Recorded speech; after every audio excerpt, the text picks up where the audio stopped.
Hópur vélsleðamanna komst í hann krappan þegar snjóflóð féll skammt frá Landmannalaugum á fimmtudag. Einstæðar myndir náðust af atvikinu, en vélsleðamennirnir vilja vara aðra við slíkri hættu. Þröstur Jón Sigurðsson var ásamt 10 félögum sínum af vélsleða í Dölunum inn af Landmannalaugum síðastliðinn fimmtudag. Þar náði hann einstæðum myndum af snjóflóði sem féll þegar þeir voru þar að leik. Við höfum bara verið þarna oft áður og meira sem síðustu helgi. Þessi fyrir rúmri viku og þá var allt með kyrrum kjörum og allt í góðu lagi og maður átti sér eiginlega einskis von þegar þetta gerist.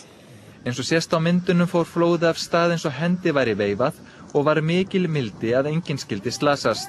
Sér í lagi vélsleðamaðurinn sem var á ferð við upptök flóðsins. Flóðið stöðvaðist við fætur Þrastar eins og myndirnar bera með sér. Þetta var nú nokkuð stórt flóð svona miðað við þennan stað. Þetta var talsvert flóð og kannski kemur svolítið óvart svona eftir á hvað þetta er mikið og flóðið örugglega 3-4 metra djúpt. Alexander Kárason ritstýrir vefsíðunum hrollur.is og lexi.is sem eru vinsælar hjá vélsleðamönnum. Hann hvetur alla þá sem ætla á vélsleða á næstunni til að afla sér upplýsinga snjóflóðahættu.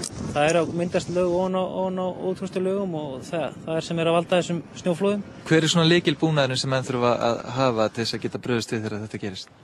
Alveg klárlega er að eiga íla og stangir og skóflur, hafa þetta í bakpoka, hafa þetta á bakinu, ekki á sleðanum.